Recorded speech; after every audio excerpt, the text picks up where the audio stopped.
Arsenal are out of the Champions League. I thought they'd do it. And I can't lie, it is very, very good to watch. I try to call it out as it is on this channel. I try to be as honest as I can. But I can't lie.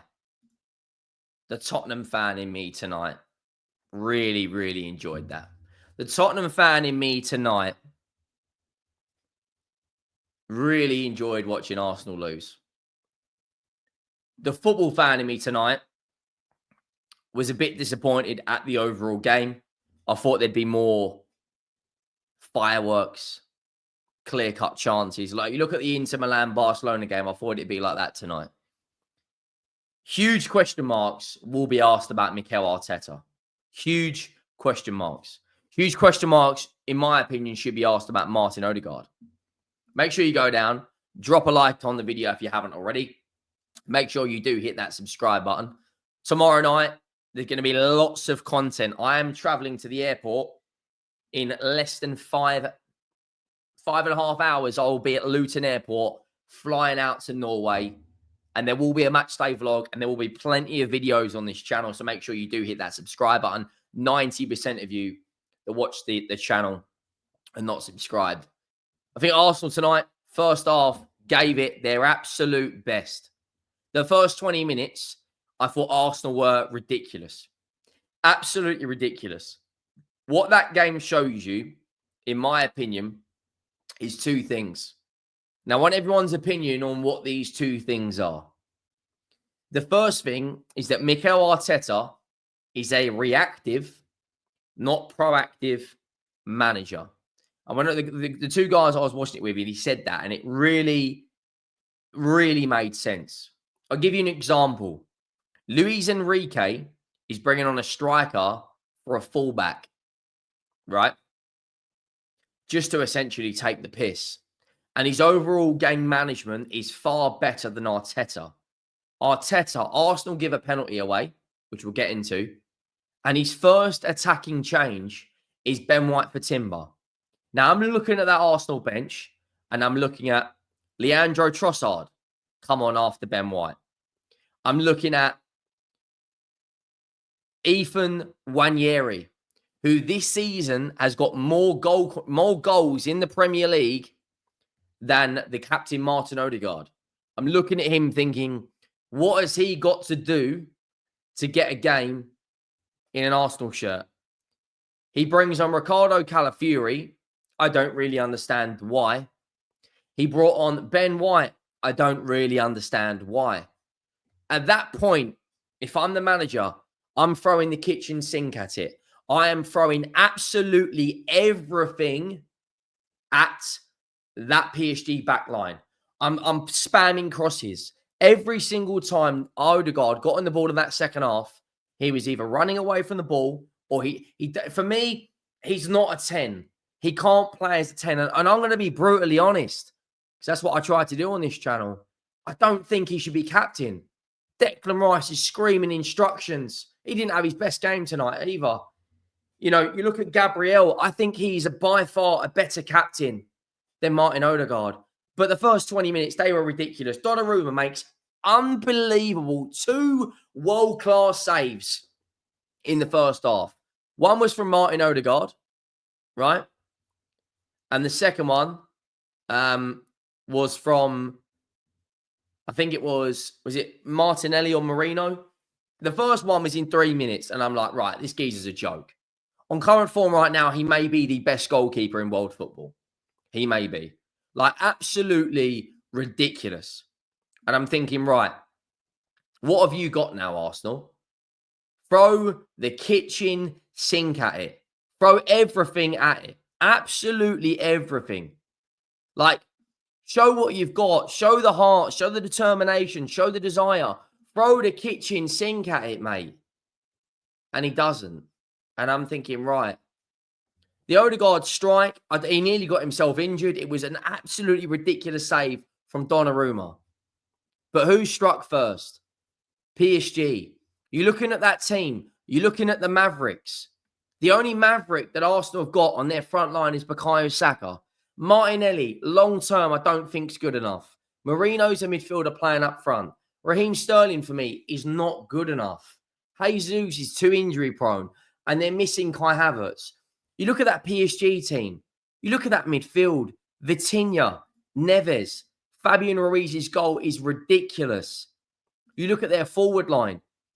Kvaratskhelia, Ousmane Dembele, Desiree Doué, Bradley Barcola. Are they all getting Arsenal's team in their front line other than Saka? You look at that line, that front line today, and thinking, right, Marino, not good enough tonight. Like, if Arsenal don't go and sign a winger and a striker and a creative midfielder in the summer, they might not win the league next season. I do think they will sign a striker. The huge question marks have to be asked about Mikel Arteta. His substitutions tonight. Huge questions have to be asked about Martin Odegaard. Honestly, if that's my captain running away from the ball in the Champions League semi-final, like if Romero puts in a stinker tomorrow night, I'll be absolutely cussing him like you've never seen before, right? I also look at the first goal. Declan Rice gives a free kick away. I don't really think he needs to do that. You know, the ball goes into the box.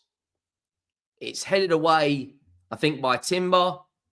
It's touched out by Fabian Ruiz. And the left-footed volley is absolutely stupidly good.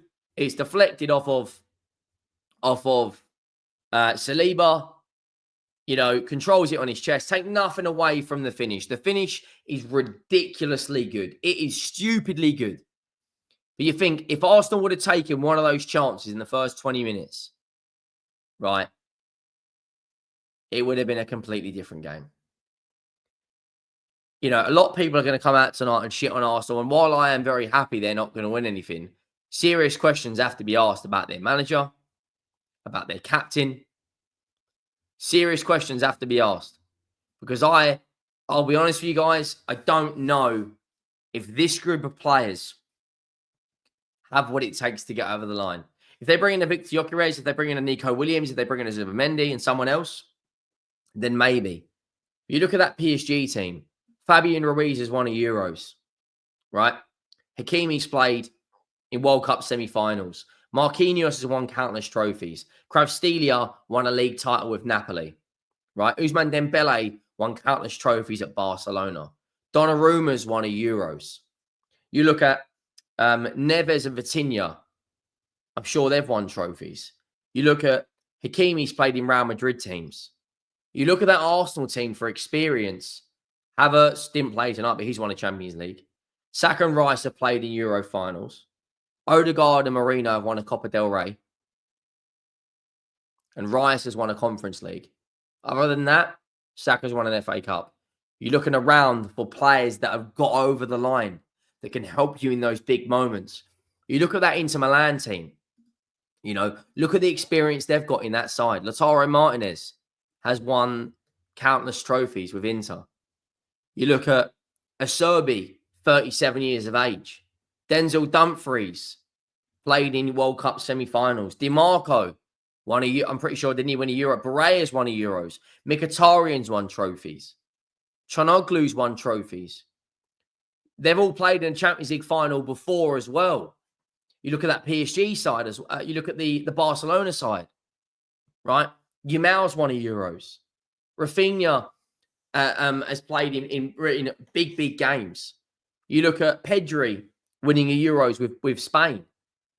Like, I look at that Arsenal team, they need more experience. You know, the second half, they make it 2-0. You know, Hakimi, one of the best right backs in world football, if not the best right back in world football, scores just like he did against Aston Villa.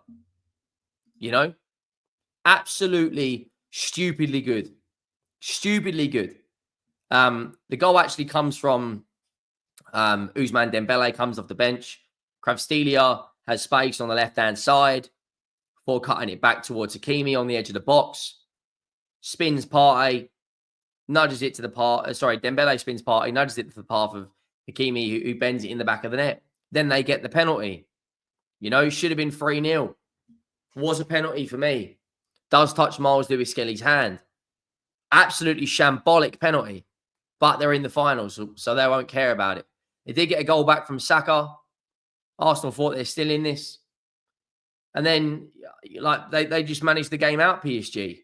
And you're looking at this Arsenal team. If Man City win at the weekend and Liverpool beat Arsenal, Arsenal are level on points with Manchester City. The same Manchester City team that everyone said was washed and Guardiola's a fraud. If he wins the FA Cup and finishes second, Arsenal have regressed from second to third. And it's another year where they haven't won a major honour. You know? They've still got to play Newcastle. This Arsenal team may even finish fourth. Newcastle beat them. They're on 6. If Newcastle win their game at the weekend and then beat them, they'd be ahead of them. Like, it's crazy. I do think Arsenal have to sign a number 9. They have to sign a number 9. If they don't, it's absolutely criminal. Absolutely criminal. It really, really is. Like, I'll be honest. I'm looking at this this Arsenal team, and I'm thinking, I don't know if they will beat Liverpool. I'll be honest with you. I don't think they will. You know, they've got 3 remaining games, which is Liverpool, Newcastle, and Southampton. Now, surely they're going to beat Southampton, but they could lose their next 2. You look at their recent form: drawing to Palace, losing to Bournemouth, beating Ipswich, losing to Brentford, drawing to Everton, beating Fulham, drawing to Man United, drawing to Forest. You can't go into next season drawing that many games. You just can't. Let me know your thoughts down below. Drop a like. Hit that subscribe button. I am out.